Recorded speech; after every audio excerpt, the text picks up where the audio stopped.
Supermicro's Q1 FY 2026 presentation and earnings materials state the company has scaled internal power capacity to 52 megawatts and is targeting 6,000 racks per month capacity by year-end FY 26, of which 3,000 racks/month are direct liquid cooling (DLC) systems.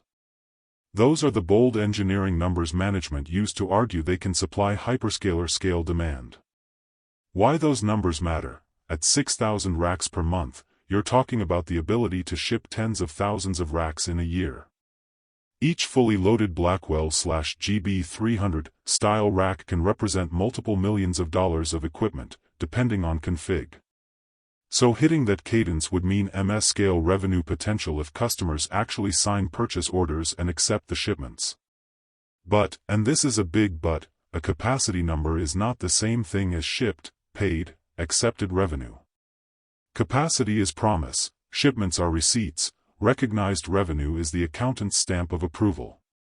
It's like the bakery saying, we have ovens that can bake 6,000 croissants per day. Great, now show me the customers who've ordered 180,000 croissants for the month. The ovens alone don't pay the mortgage. What's in the rack? Spoiler, GPUs, GPUs, GPUs. Supermicro sells rack-scale compute for AI training, inference, visualization, content delivery, virtualization, and AI edge deployments. The product pages and datasheets show a broad support matrix: HGX B200/B308 GPU systems, GB200 Grace Blackwell NVL72 rack-scale solutions, HGX H100/H200 SXM nodes, 4 or 8 GPU, H100 NVL and H200 NVL configurations, NVIDIA L4, and RTX Pro 6000 Blackwell server editions, plus AMD and PCIe GPU options too. These systems span from air-cooled 2U boxes to 8U/4U liquid-cooled racks and full rack-scale GB300/GB200 NVL72 configurations. Why that breadth matters: customers don't just buy a GPU, they buy a validated system that includes chassis, power delivery, cooling, often liquid for Blackwell, networking, 800 gigabits per second super NICs, and management software. Supermicro's play is to be the plug-and-play system vendor for hyperscalers, enterprises, and edge players who want fast deployment rather than bespoke engineering. If GPUs are the engines, Supermicro sells the whole car, body, seats, air conditioning, and the very specific gas that makes the engine run without melting the hood. Why direct liquid cooling, DLC, is front-page worthy. Blackwell-class GPUs are hot. Like small volcano under the rack, hot. Air cooling hits limits at very high density and power inefficiency becomes a profitability mop-up problem for data centers. DLC lets you push higher GPU density, keep performance from throttling, and reduce facility cooling costs. Supermicro's push into 3,000 DLC racks/month signals they believe customers will pay for the density and lower TCO that liquid cooling enables. Air cooling is like trying to cool a bonfire with a hand fan.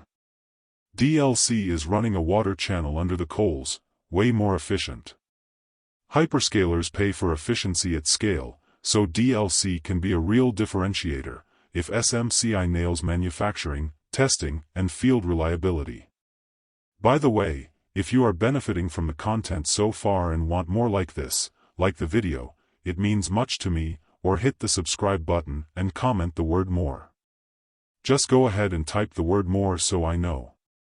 Now that you have commented, let's continue. From engineering wins to revenue, the many handoffs. Let's be brutally practical. The pathway from an engineering design win to recognized revenue goes through several gates: design win/validation, customer signs off on a pilot, results look good. Purchase order, PO, customer issues a binding order, sometimes with deposit. Component availability, especially GPUs and power parts, must be on hand. Manufacture and QA, each rack must pass acceptance tests. Shipment and integration, logistics to hyperscaler data centers and on-site acceptance. Revenue recognition, customer accepts delivery and the bookkeepers say, okay, that's revenue. Any delay in those steps, supply chain hiccups, test failures, customer acceptance tests taking longer, or utility/power installation delays at the customer site, can move revenue from one quarter to the next. Supermicro has repeatedly said orders shifted from Q1 into Q2 because customers requested design upgrades, and that's exactly how the pipeline can leak air. Analyst chorus, from Argus's $64 to Goldman's $34. Wall Street is split. Aggregators show a broad mix of ratings, a lot of buy/hold/sell variance and a consensus often summarized as hold, with an average 12-month target materially above some recent trading levels. MarketBeat, and others, report a consensus target in the high $40s range, though individual house views diverge. Notable recent actions: Argus upgraded SMCI to buy in early November 2025 and set a $64 price target, citing strong AI demand and the expanding backlog. Goldman Sachs maintained a sell rating and raised its price target modestly to $34, expressing caution about competitive pressure and margin erosion. Other firms like Raymond James, Needham, Rosenblatt sit on the more bullish side, buy/outperform, though some have trimmed targets or tempered near-term expectations reflecting margin concerns. Wall Street coverage shows a mix of buy, hold, sell across shops. Why such a range? Analysts differ on three big model assumptions. 1. How fast customers will accept and pay for racks. 2. Whether Supermicro can preserve gross margins while scaling. And 3. How much market share SMCI will hold versus Dell, HPE, and large ODMs.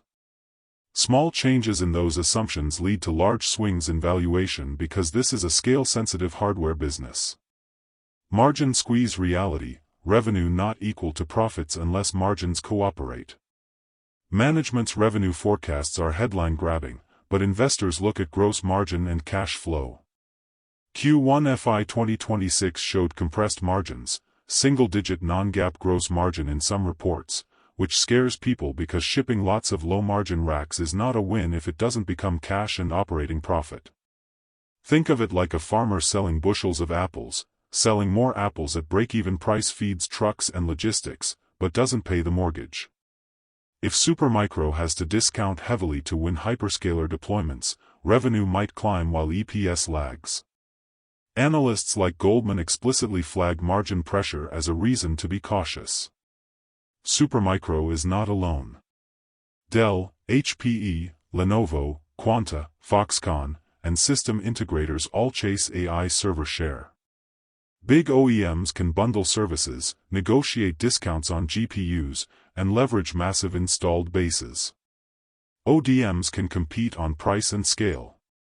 That competitive pressure is core to the Goldman bearish case and a big reason opinions split.